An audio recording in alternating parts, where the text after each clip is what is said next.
Hello student, control and coordination chapter में एक बार फिर से अपन लेके आए हैं। इसमें अपन ने प्लांट का सिस्टम पढ़ लिया था, प्लांट का कंट्रोल एंड कोऑर्डिनेशन पढ़ लिया था। उसके बाद में अपना जो हार्मोनल था वो अपन ने कंट्रोल कर लिया था, ठीक है, वो अपन ने पढ़ लिया था पूरा। उसके बाद में अब आज पढ़ते हैं अपन नर्वस सिस्टम के बारे में, है ना। न्यूरल कंट्रोल एंड कोऑर्डिनेशन के बारे में, जिसमें अपना क्या काम करता है, एक नर्वस सिस्टम काम करता है। नर्वस सिस्टम क्या काम करता है, अपने ब्रेन और स्पाइनल कॉर्ड से मिलकर बना होता है और क्या काम करता है, अपनी बॉडी में जितनी भी एक्टिविटीज़ होती है, जितने भी काम होते हैं, उन सबको कंट्रोल करने का काम कौन करता है, अपना नर्वस सिस्टम करता है, ठीक है। नर्वस सिस्टम में बात करें तो देखो, नर्वस सिस्टम किसका बना होता है, न्यूरॉन्स का बना होता है। Neurons are the structure and functional unit, है ना, किसकी, नर्वस सिस्टम की। नर्वस सिस्टम किसका बना होता है, न्यूरॉन्स का। न्यूरॉन्स क्या होते हैं, ऐसी सेल्स होती है जो क्या करती है, अपने ब्रेन को और स्पाइनल कोड को बनाती है, ठीक है। न्यूरॉन्स जो है वो बनाती है, तो इसलिए उसको क्या बोला अपन ने, स्ट्रक्चरल, और वही क्या करते हैं, फंक्शन करते हैं, ठीक है। तो उसे क्या बोला अपन ने, फंक्शनल, ठीक। उसके बाद में अगर स्ट्रक्चर देखें न्यूरॉन की तो कैसी होती है, सबसे पहले क्या प्रेजेंट होते हैं, उसमें डेंड्राइट्स प्रेजेंट होते हैं। एक न्यूरॉन का स्ट्रक्चर अपन बनाए इस तरीके से, एक न्यूरॉन का स्ट्रक्चर बनाए, ये इस तरीके से।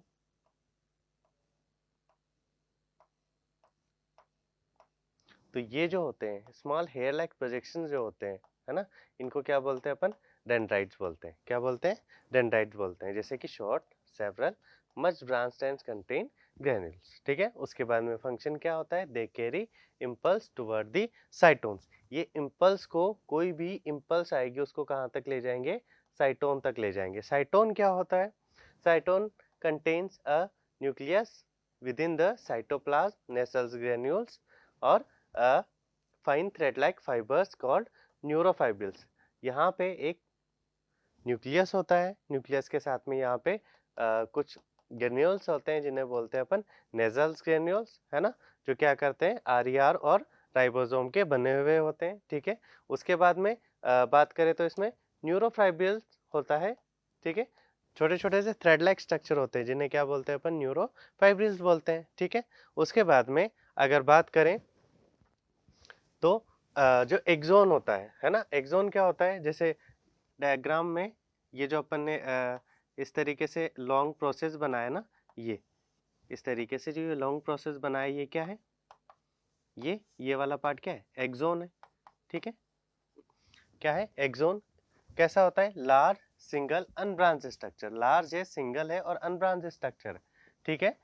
It carries impulses from cytons to effector organ like glands, muscles, है ना, और दी अदर नर्व्स। मान लो कि अगर ये दूसरी नर्व से जुड़ा है तो दूसरी नर्व्स तक ले जाएगा, और यहाँ पे किसी मसल से या किसी भी ऑर्गन से या किसी ग्लैंड से जुड़ा हुआ है तो वहां पे ले जाएगा। तो ये क्या करेगा, इम्पल्स को साइटोन से कहाँ पे ले जाएगा, ग्लैंड के पास ले जाएगा, ठीक है। उसके बाद में न्यूरोट्रांसमीटर की बात करें तो न्यूरोट्रांसमीटर क्या हो रहे हैं, neurotransmitter are those chemical substance which transmit impulse from one neuron to another neuron। ऐसे जो केमिकल्स होते हैं जो इम्पल्स को एक न्यूरॉन से दूसरे न्यूरॉन में ट्रांसफर करते हैं, उन्हें क्या बोलते हैं अपन, न्यूरो ट्रांसमीटर बोलते हैं, ठीक है।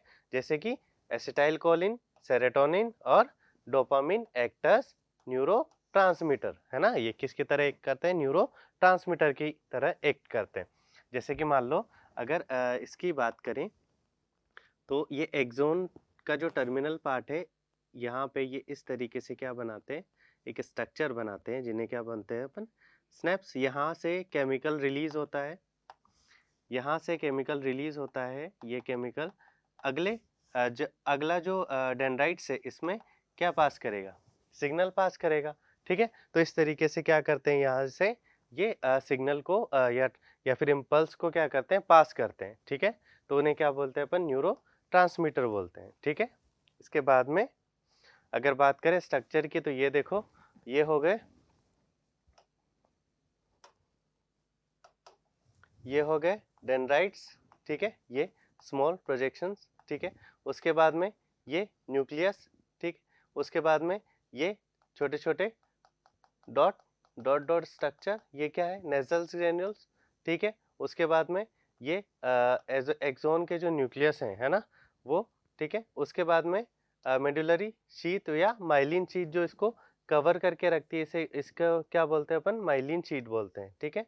ये जो बीच बीच में जो गैप होती है ना, इसको बोलते हैं अपन नोड ऑफ रेनवियर, और ये एंड में एक्सोन की जो एंडिंग होती है, ठीक है, उन्हें एक्सोन एंडिंग, और ये लास्ट में स्नैप, जो किससे जुड़े रहते हैं, अगले न्यूरॉन से या अगले कोई भी टारगेट ऑर्गन है उससे जुड़े रहते हैं, ठीक है, या मसल्स हो सकती है, ठीक है, तो उससे जुड़े रहते हैं स्नैप, ठीक है।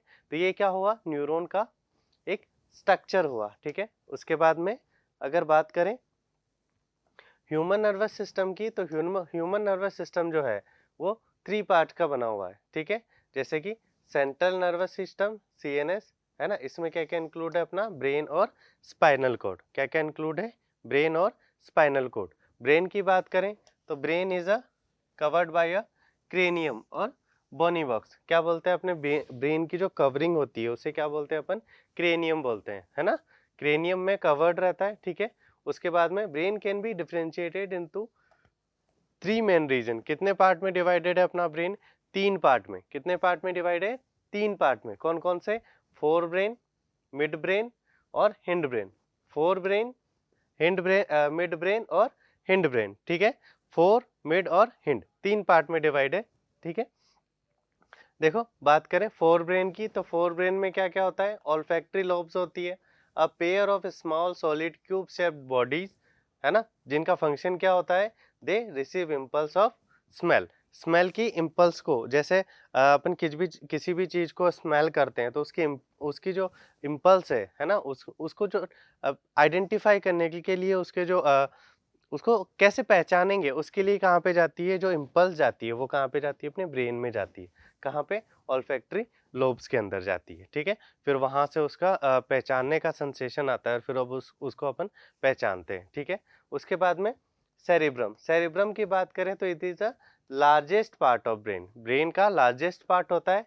It is consist of 2 cerebral hemisphere joined by a band of nerve fibre, band of nerve fibre जिसको बोलते हैं अपन कॉर्पस कैलोसम, क्या बोलते हैं उसको, कॉर्पस कैलोसम, है ना।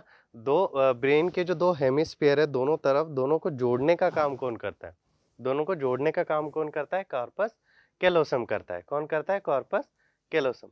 It become highly folded and increase surface area for accommodation of more neurons, क्या हो जाता है ये, बहुत सारे न्यूरॉन इकट्ठा करके क्या बनाते हैं, इसको फॉर्म करते हैं, ठीक है। उसके बाद में डायनसेफेलॉन, डायनसेफेलॉन की बात करें तो किसका बना होता है, ये थैलेमस और हाइपोथैलेमस, थैलेमस और हाइपोथैलेमस मिलके क्या बनाते हैं, डायनसेफेलॉन बनाते हैं, या डायनसेफेलॉन के पार्ट कौन कौन से होते हैं, थैलेमस और हाइपोथैलेमस, ठीक है। देखो थैलेमस की बात करें तो recognize sensory impulse of heat, cold, pain, light and pressure, heat, cold, pain को जैसे अपन कैसे आइडेंटिफाई करते हैं, अपना ब्रेन का कौन सा पार्ट आइडेंटिफाई करते हैं, अगर क्वेश्चन भी आ जाए तो क्या लिखेंगे अपन, थैलेमस, ठीक है।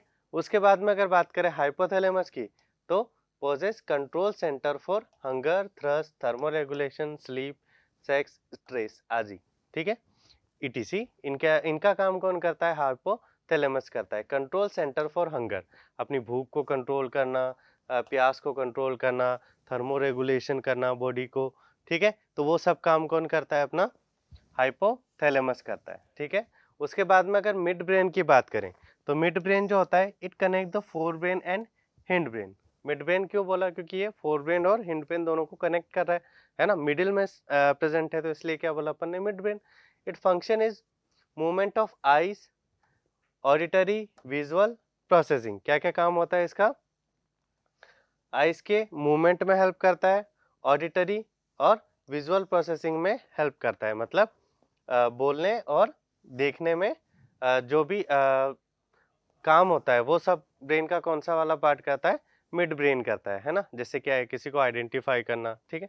उसके बाद में हिंड ब्रेन की बात करें तो हिंड ब्रेन क्या काम करता है, डिवाइडेड इनटू 3 पार्ट, कितने पार्ट में डिवाइड होता है, 3 पार्ट में, कौन कौन से, देखो सेरिबेलम, सेरिबेलम क्या है, very large and well develop, बड़ा होता है और वेल डेवलप होता है ना। It control and coordination and adjustment of movement, मतलब सीधी सी बात बताऊं तो जो सेरिबेलम है ये क्या काम करता है, अपनी बॉडी के बैलेंस में हेल्प करता है, अपने पोस्चर को मेंटेन करके रखता है, ठीक है। आपने सुना होगा जो लोग अल्कोहल ज़्यादा पी लेते हैं उनका सेरिबेलम डैमेज हो जाता है, जिसकी वजह से वो सीधे नहीं चल पाते, है ना, वो इधर उधर मूव मूव करते हुए जाते हैं, है ना। तो वो किस वजह से होता है, उनका सेरिबेलम जो पार्ट है वो क्या हो जाता है, डैमेज हो जाता है, उनका उनका बॉडी बैलेंस नहीं कर पाता अपने आप को, ठीक है। उसके बाद में अगर बात करें पोन्स वरोली की, तो it lies above the medulla oblongata, कहाँ पे प्रेजेंट होता है, मेडुला ओब्लोंगेटा के अबव, ठीक है।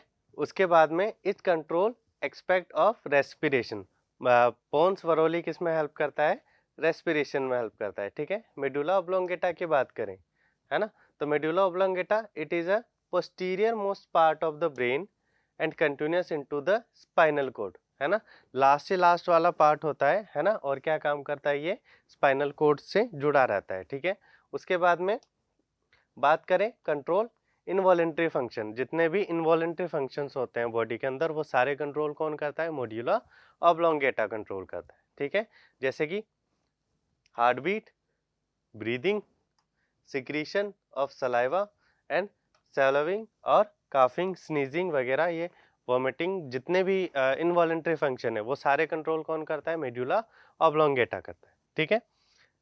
के बाद में देखो स्ट्रक्चर की बात करें तो ये वाला पार्ट कौन सा हो गया अपना, सेरिब्रम, जो किसका पार्ट है, फोर ब्रेन का, ठीक है।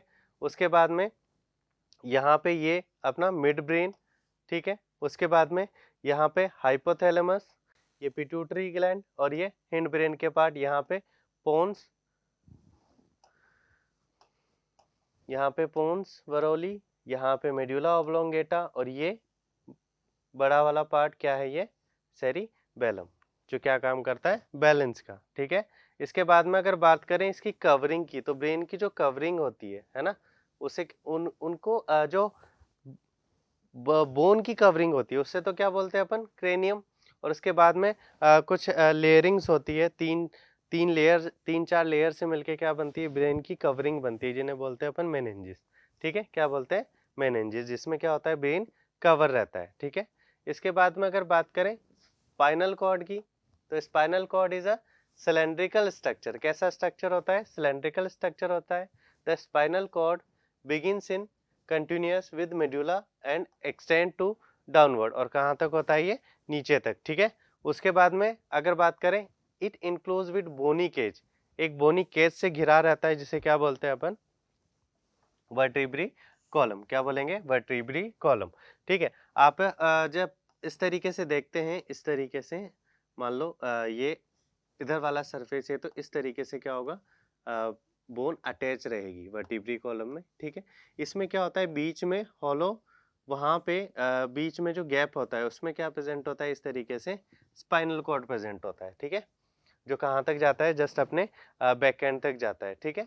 इसके बाद में अगर बात करें the spinal cord is concern for spinal reflex, क्या काम करता है स्पाइनल कॉर्ड, स्पाइनल रिफ्लेक्स में हेल्प करता है, ठीक है। उसके बाद में it conduction of nerve impulses from the brain, brain से जो नर्व इम्पल्सेस आती है उनको कंडक्ट करता है, और जहां उनको जाना होता है वहां पे उनको पहुंचाने का काम करता है, ठीक है। अगर बात करें रिफ्लेक्स एक्शन की, तो रिफ्लेक्स एक्शन क्या होता है, जैसे किसी हॉट प्लेट को या किसी भी चीज को अपन छूते हैं, या कोई भी निब अपने पेंसिल निब अपने को चुभ जाता है, तो क्या होगा, देखो क्या होगा, सबसे पहले सेंसरी न्यूरॉन आएंगे, है ना। सेंसरी न्यूरॉन को जैसे टच होगा, जैसे मान लो ये अपनी जो मसल्स है, ठीक है, इसमें इस तरीके से इसमें इस तरीके से क्या जुड़े रहते हैं, एक्सोन जुड़े रहते हैं, इस तरीके से, एक सेकेंड, इस तरीके से क्या जुड़े रहेंगे, डेंड्राइट्स जुड़े रहेंगे, डेंड्राइट्स एक्सोन के जो एंड वाले पार्ट हैं एक्सोन जुड़े रहेंगे, ठीक है, इस तरीके से जुड़े रहेंगे। ये क्या करेंगे, यहाँ से इम्पल्स को लेंगे, है ना, ये देखो ये कहाँ पे जा रहा है, सेंसरी न्यूरॉन के थ्रू कहाँ पे जाएगा, सेंसरी न्यूरॉन ले लिया इम्पल्स को, और कहाँ पे ले गए, सेंसरी न्यूरॉन कहाँ पे ले गए इसको, अपने स्पाइनल कॉर्ड तक, है ना। स्पाइनल कॉर्ड तक ले गए, यहाँ पे रिले न्यूरॉन ने चेंज किया और किनको भेजा, उसको मोटर न्यूरॉन को ट्रांसफर कर दिया। मोटर न्यूरॉन क्या करेंगे, इम्पल्स को लाएंगे और कहाँ पे पहुंचाएंगे, अपनी मसल्स तक। वापस मसल को पहुंचाया इस तरीके से, और मसल ने क्या किया, एक्ट किया, और एक्ट करने के बाद क्या किया, उसको हाथ को हटा लिया। तो इस तरीके से क्या काम करता है, अपना रिफ्लेक्स एक्शन काम करता है। कोई भी पॉइंट चुभ हुआ या हॉट प्लेट को हाथ लगाते ही अपना एकदम से हाथ कैसे वापस ले लेते हैं अपन, क्यों? क्योंकि देखो क्या होता है, जैसे अपन टच करते हैं, सेंसरी न्यूरॉन सेंस को एक्सेप्ट करेंगे, फिर वो कहाँ जाएगा, सीधा अपने स्पाइनल कॉर्ड तक। स्पाइनल कॉर्ड से वापस से जाएगा मोटर न्यूरॉन के पास, और मोटर न्यूरॉन उसको वापस से लेके कहाँ पे आएगा, हैंड तक, और हैंड को बोलेगा कि हाथ को हटाओ, तो एकदम से अपन हाथ को क्या कर लेते हैं, हटा लेते हैं। तो इस तरीके से क्या काम करता है, अपना रिफ्लेक्स एक्शन काम करता है, ठीक है। इसके बाद में अगर बात करें तो ये स्टिमुलस आया, रिसेप्टर, है ना, रिसेप्टर हीट डिटेक्शन, ठीक है। यहाँ पे उससे क्या कहाँ गया, ये सेंसरी न्यूरॉन के पास। सेंसरी न्यूरॉन कहाँ पे ले गया, स्पाइनल कॉर्ड। स्पाइनल कॉर्ड ने किसको दिया, मोटर न्यूरॉन, है ना। रिले न्यूरॉन से कहाँ पे गया, मोटर न्यूरॉन, और मोटर न्यूरॉन से कहाँ आया, इफेक्टर, जहाँ पे न्यूरॉन मसल्स को सिग्नल देगा कि आपको क्या करना है, आपका हाथ हटाना है, ठीक है। तो यहाँ से क्या हुआ, मसल्स को दिया और रिस्पॉन्स हुआ कि अपना हाथ हट गया, ठीक है। तो इस तरीके से क्या होता है, न्यूरॉन का या नर्व का इम्पल्स या कंडक्शन इस तरीके से होता है, ठीक है। उसके बाद में अगर एग्जाम्पल की बात करें तो withdrawal of hand when pricking the needle, सुई चुभने पे क्या कहते हैं, अपन हाथ को हटा लेते हैं, ठीक है। उसके बाद में closing of eyes when flashed with strong light, जैसे ही लाइट अपनी आंखों पे आती है, आंखें क्या कर लेते हैं, अपन बंद कर लेते हैं, ठीक है। तो ये किसके एग्जाम्पल है, ये रिफ्लेक्स एक्शन के एग्जाम्पल है, ठीक है। तो ये अपना जितना भी कंट्रोल एंड कोऑर्डिनेशन में जितना भी था वो अपन पढ़ चुके हैं। उसके बाद में मैं इसके इंपॉर्टेंट क्वेश्चन अगली क्लास में आपको पूरे डिस्कस करा दूंगा, लाइन बाय लाइन, प्लांट से, हार्मोनल से, और नर्वस सिस्टम से, तीनों सिस्टम से आपके जितने भी क्वेश्चन बोर्ड के लिए इंपॉर्टेंट हैं वो सारे मैं आपको डिस्कस करा दूंगा, ठीक है। तो आज के लिए इतना ही।